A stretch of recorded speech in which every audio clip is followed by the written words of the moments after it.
Out of the night, the rocket. Under my knife, the skull. 2,000 plus. Science fiction adventures from the world of tomorrow. The years beyond 2000 AD. 2000 plus presents The Rocket and the Skull.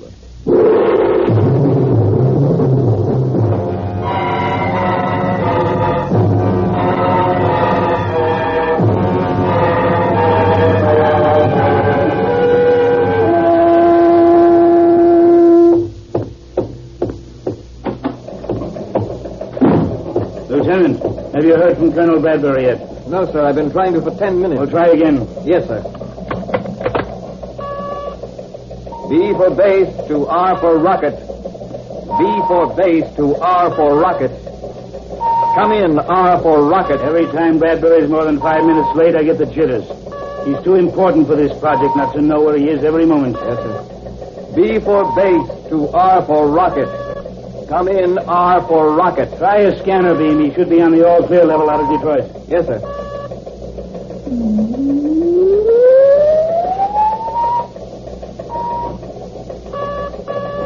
B for base to R for rocket. Come in, R for rocket. We can't afford to have anything happen to him. The first experiment is being conducted tomorrow morning. Bradbury's the only man who knows every step of the routine. B for base to R for rocket. Come in, R for rocket. You're not getting him. Cut the scanner and return to standard beam. Yes, sir. Come in, R for rocket. He should have left an hour earlier, and he could have taken a scheduled flight. But no, he has to work up to the last minute and then fly his own plane to get here in time. B for base to R for rocket. R for rocket. B for base. This is R for rocket. Oh, there he is, sir. Beam contact at 14/6. He's about 80 miles out of Detroit. Give me that mic. Brad, this is General Hilton. Are you receiving me? Go ahead, General.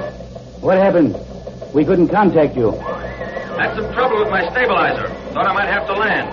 But it's okay now. Are you sure? We can't have anything happen to you. Don't worry, sir. The first experiment is being conducted tomorrow morning. Everything is ready for you. Good. The entire general staff will be there. Maybe the president himself. Is there anything you want me to have done before you come in? Brad, anything you want done? Hello, R for rocket. I'm not getting a response. B for base to R for rocket. Come in, R for rocket. Funny, sir. He was receiving clear as a bell. Come in, R for rocket. He said the stabilizer had been acting up. That can mean a lot of trouble at 700 miles an hour. What's that? Automatic distress signal, sir. Coming from Colonel Bradbury's plane. Hello, Crash Central. This is B for base. Automatic distress signal coming in on channel 420. Colonel Bradbury flying a rocket jet X-93. Take. It stopped. B for base to Crash Central. Automatic signal ceased to register at beam contact 16/8. Carry out emergency crash procedures. Repeat. Colonel Bradbury's rocket jet X-93 has crashed on beam position 16/8. Check out.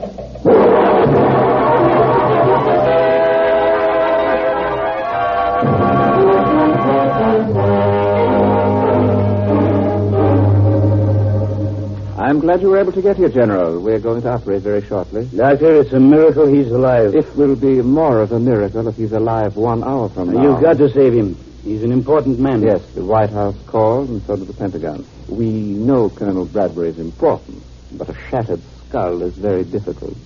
I know you'll do all you can. Stay right here, General. We'll keep you informed.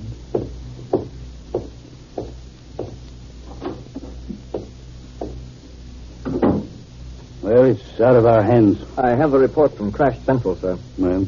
Apparently, Colonel Bradbury used the catapult parachute just before the plane crashed. Otherwise, he would have been killed instantly. When he was catapulted up, his chute didn't open. He fell into a group of trees. Poor Brad. It might have been better if he'd stayed in the ship. You heard what the doctor said? Yes, sir. A shattered skull. The one brain we need to carry out the experiment tomorrow, and this is what happened. Probe. Clamps. Sponge. Scalpel. Mark my brow, nurse. Clamps. Systolic, 80/40. Patient thinking, sir. More oxygen. Yes, doctor. Patient responding, sir. Good. Scalpel. Sponge. Clamp. Scalpel. I'm completely out, Lieutenant. Have you a cigarette? Yes, sir. Here you are. Thanks. Oh, this waiting. Waiting. It's been more than an hour. Brain surgery is very delicate, sir.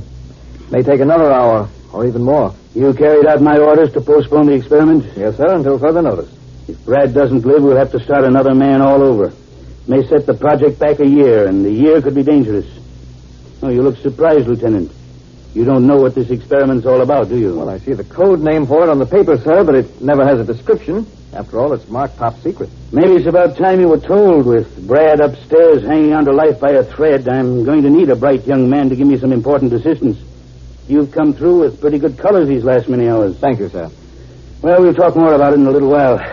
Right now, I'm going to stretch out and try to rest. I'm about done in. If I hear anything, I'll awaken you, sir. I don't expect I'll sleep.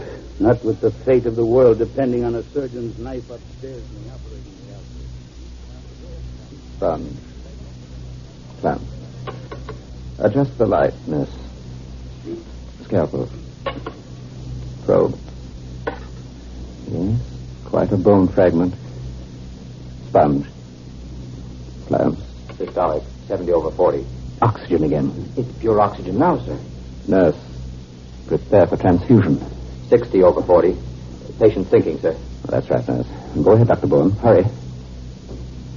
Condition same, doctor. He's getting the transfusion. Let me help you, Dr. Bowen. There. Well? Systolic, 80/40. Good. He's responding. All right. Scalpel. Probe. Clamp. Just too nervous even to rest. How long has it been? Almost 2 hours, sir. 2 hours. Just about now the general staff would be arriving, and Brad would be checking everything for the experiment in the morning. Lieutenant, have you any guess about that experiment, about what it is? Well, my guess is it's about a new kind of aircraft. Why do you say that? Well, just because it's an Air Force project. Well, I wouldn't say you were warm, but you aren't cold either. The experiment and the reason it's so important concerns a rocket to the moon. A rocket to the moon? But why, sir? Why send one there? Who controls the moon controls the world. If we had rockets on the moon, we could compel peace on Earth. The United Nations would press a button and wipe any aggressor off the face of the Earth. But that means space travel. You don't mean that we... No, Lieutenant, we haven't found the way to send rocket ships with human beings through space, not yet anyway. But the rocket we're experimenting with is a two-way rocket. It can land on the moon and return from the moon, all electronically controlled from the Earth. Sounds fantastic, sir. Oh, it's quite feasible, I assure you. But we have reason to believe that we're not the only nation thinking of this. Time is of the essence. Colonel Bradbury knows more about operating these rockets than any man alive. And just on the verge of the experiment, this has to happen. Shh. Quiet. General Hilton. Yes? Dr. Riggio asked me to take a message down to you from the operating room. Brad. He's dead, isn't he? No, General. He's still hanging on. Dr. Riggio says that he now has a 30% chance of surviving. Thank God. Part of Colonel Bradbury's skull has been fragmented. A head plate will have to be put on. Because of the size of the area, a new metal alloy plate will be used. It'll take at least 5 or 6 more hours. Dr. Riggio suggests you go home, General, where you'll be more comfortable. The hospital will phone you if anything happens.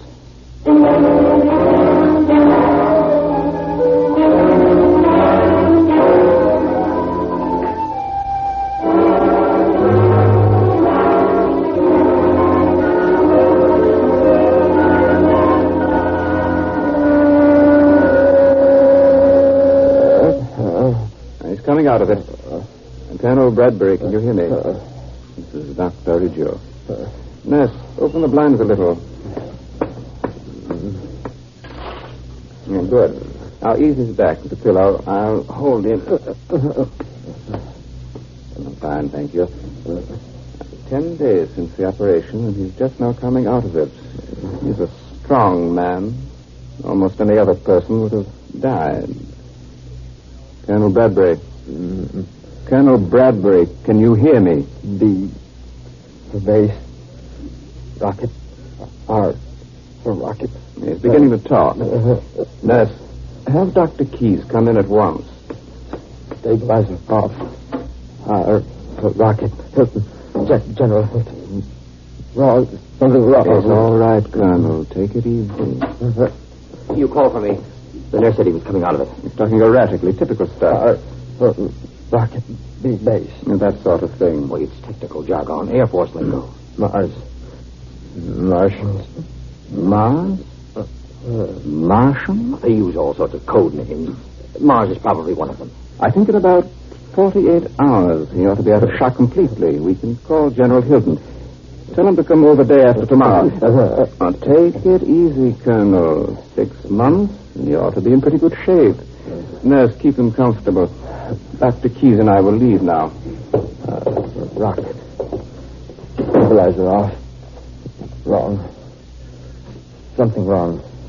Must call General. Call General Hilton. Mars. Martians. Mars.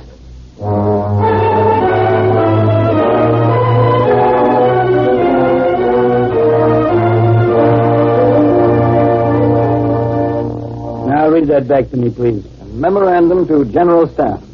1. The new experiment is tentatively planned for April 3rd, 2000+6. 2. All security measures have been taken. 3. Although severely handicapped by Colonel Bradbury's absence, newly trained specialists will endeavor to fill the gaps. Anything more, General? No, Lieutenant. Sorry, I should say no, Captain. You like that extra bar? I certainly do, sir. Well, you've earned it, Bob. You've been a great help to me. Okay, note the memo is top secret and send it facsimile to the Pentagon. Oh, I'll take it. Never mind. General Hilton. Who? The President. Oh, yes, Mr. President. Of course, sir. Well, I've just prepared a memorandum, but that's only 2 weeks, Mr. President. We assumed about 60 days. Oh. Yes, sir. We'll work day and night to do it. Yeah, thank you, Mr. President. Captain, change the date in the first paragraph of the memo. The new experiment is to take place in 2 weeks. General, that's almost impossible. I know it, and you know it. But there's one man who doesn't know it, and he says it's got to be done. I'm not disposed to argue with the President of the United States.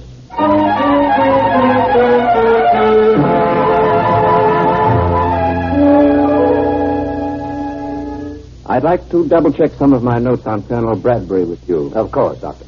Well, this afternoon, the General's coming to see him. But Colonel Bradbury needs months of convalescence. And he's not too lucid. Now, that's the point. He's not too lucid, but weak as he is, he talks normally for a while, makes sense, and then that strange reaction sets in. I've observed it myself 3 times. Well, head injury cases are quite unpredictable. Yes, perhaps, but according to my notes, Colonel Bradbury's strange reaction has taken place always either at 10 a.m. or 5 p.m. Of the 3 instances I've observed, 2 have been at 10, 1 at 5. Well, that is unusual. And in each instance, well, I can see him now in my mind's eye. He's sitting or lying in bed, talking quite sensibly, although in a weak voice. Suddenly he becomes tense. He grimaces as if his head were in pain. He even clutches the bedclothes with tight fists. He appears to be rigid. Then, after a few minutes, invariably comes a flood of disjointed, disconnected sentences about messages, emergency, crisis, fate of the world, and Mars. Now, General Hilton is going to visit the Colonel this afternoon at about 5 o'clock. And you expect the Colonel to have another strange reaction? I don't know. Well, surely General Hilton realizes that a man who's had severe surgery I can't tell what the General will realize, but my fear is that he may feel the Colonel is not improving as well as he might, and he may call in other doctors. But we're doing everything humanly possible. That is the irony of the situation. I could have killed the Colonel in surgery. It would have been very easy. But where important government officials are concerned, I get worried. If we ever were investigated carefully, they might find out who you and I really are. And that would be dangerous. Very dangerous indeed.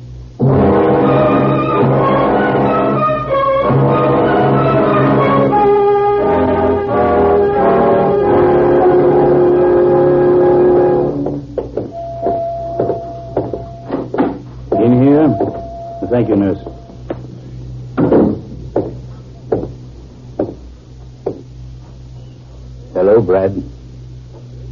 Hello, General. Understand you wanted to see me. I came as soon as I could. Sit down. Sure, Brad. Don't worry about me.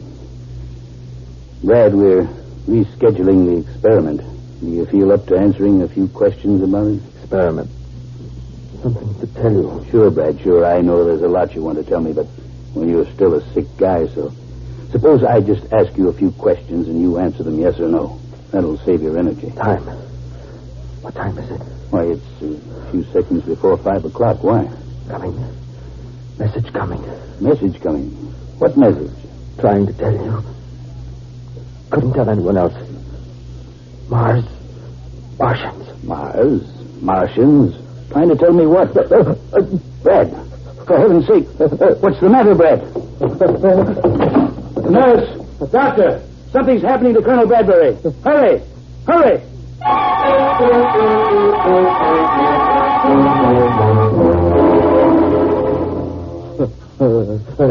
Colonel. Dr. Riggio, can you hear me? Mars. General Hilton is here, too. You remember? I'm sorry, General. Strange things happen to the human mind. His skull is a metal plate. Mars. Calling Mars. Earth calling Mars. Message. It's like a fit. Look at him. Agent reporting. Urgent. Calling Mars. You are received. Mars receiving your call. Proceed. Colonel Bradbury. Colonel. The nurse will try a hypo. Get one for me, please. Rocket to moon experiment will take place in 12 Earth days. Experiment. Certain. Injury to Colonel Bradbury will postpone project indefinitely. Thank you, nurse. Now I'll inject. There. You should relax in a moment. Bradbury incapacitated. Government has ordered experiment to proceed. Here are your further orders. The experiment must fail. No. You are to be certain that all steps are taken. There. The hypo has released his tension. He'll sleep now. He'll be all right when he awakens. Yes, but what happened to him, Doctor? I'm not certain, General, but in a few days we may be able to tell more. I know you're doing everything possible, Doctor, and we're grateful for your saving Brad's life. But mightn't it be wise to call in some specialists, some other doctors for consultation? There's so much information and advice we need from Colonel Bradbury. Call in other doctors? Well, General, I don't know that that's necessary. It's so strange watching him, almost as if he were listening to something. You know, now that I think of it, he did say something about a message. Do you think there's any connection? I hardly think so, General. After all, we didn't hear anything. No. I'm afraid it was just the erratic talk of a sick and injured brain.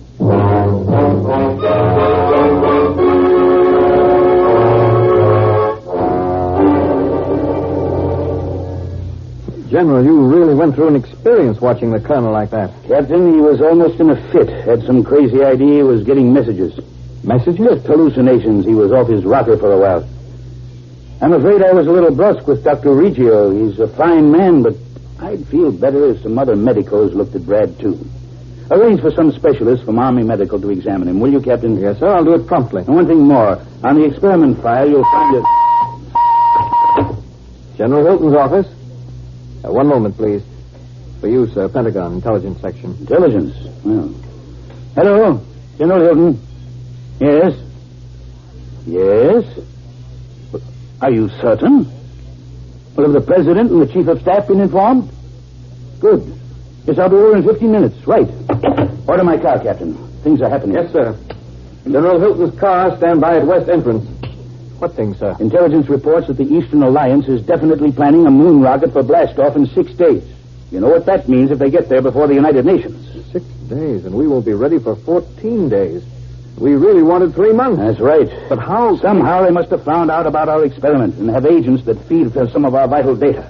That's what the emergency meeting is about. Well, your car's ready, General. Good luck. We're going to need it, Captain. We're going to need it.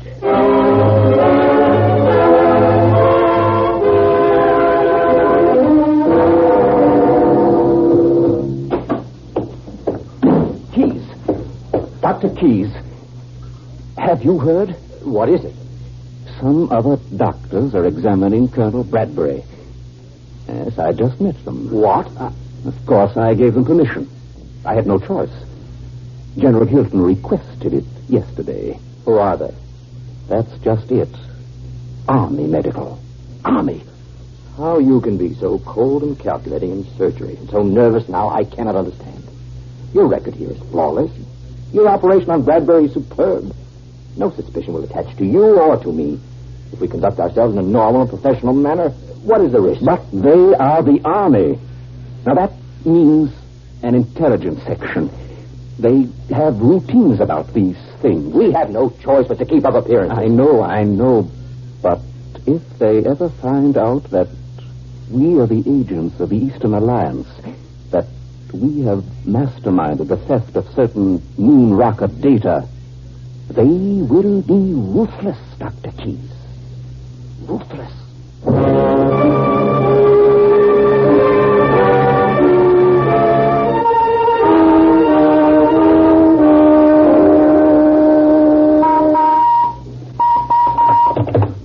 General Hilton's office. Oh, I'm sorry, the general isn't here. This is his aide. No, sir, I don't know when he'll return. I suggest you place the information on our private facsimile line in code. Our extension is 83. I'll then give the papers to the general when he arrives. Yes, sir, I'll turn the facsimile line on now, sir. We can receive it at once. Thank you.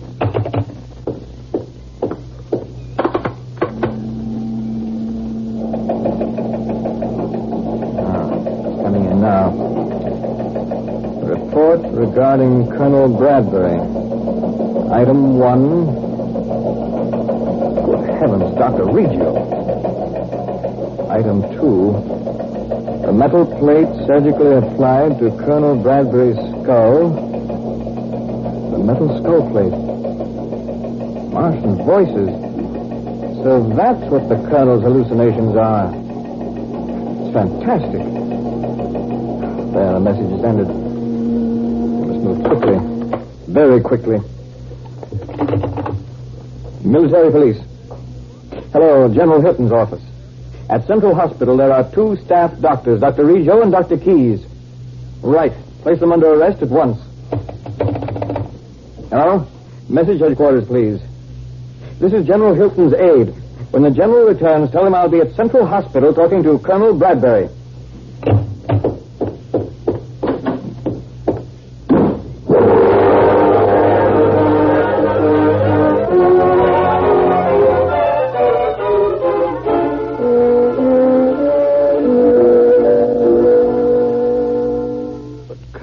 I'm the general's aide. You can describe the voices to me. Now, what happened? My whole head vibrates. Very painful. Then I hear voices. What do they say? They're talking to Mars. Martians. Well, apparently the metal plate on your head somehow picks up certain high-frequency radio waves. At least that's the theory of the Army medical examiners. But the Martians, they want to stop the moon rocket. Enemies from another world. No, Colonel, you can't really believe that. You must have misunderstood. The real enemies are the Eastern Alliance, but their agents have been caught. Their moon project won't take place for a long time as a result. Now, you just take it easy, sir. The Army is going to track down that wavelength that bothers your head. Then you'll recuperate peacefully. Captain, it's true. Excuse me, sir. It's almost 5 o'clock. I've got to be going, sir. Just take it easy, please.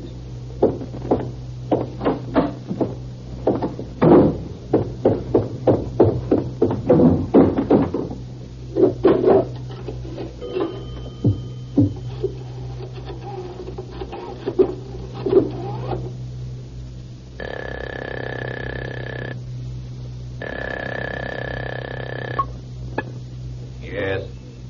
83. 38. 91. 19. Kronos. Kronos is 643. Your code is correct. Go ahead. Do not send the message to Mars on the regular wavelength at 5 o'clock. Hereafter, use the alternate wavelength. I will submit a report explaining how our communications were discovered. But you can report this. The Eastern Alliance agents have been captured by the Americans. This reduces the chances of the Earth sending a moon rocket from 2 to only 1. I will see to it that 1 does not succeed. Are you positive you can execute this plan? Without question. Go on. You may report to my superiors on Mars that their observation base on the moon is safe from discovery. Mars will continue to be the only planet controlling outer space. That is all. It shall be reported.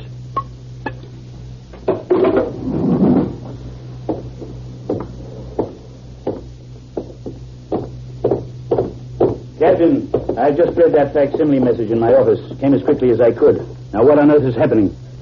Nothing on Earth is happening, General. What are you talking about? Why, I mean, everything's all right now, sir, isn't it? The Eastern Alliance has been taken care of, and there's reason to believe Colonel Bradbury's weird hallucinations won't recur anymore. Oh, those are the 2 best pieces of news I've heard all day. Captain, I don't know what I'd do without you. Thank you, sir. I just try to do the best I can for my country.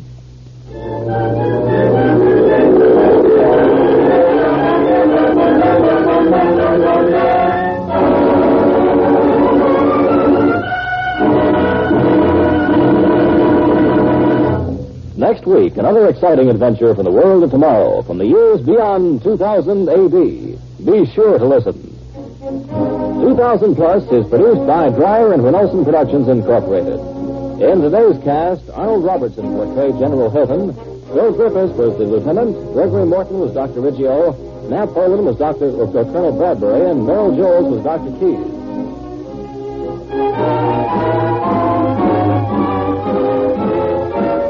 The orchestra was conducted by Emerson Buckley, music composed by Elliot Jacoby, sound, Walt Shaver and Adrian Penner, engineer Bob Albrecht. This is Ken Marvin speaking. The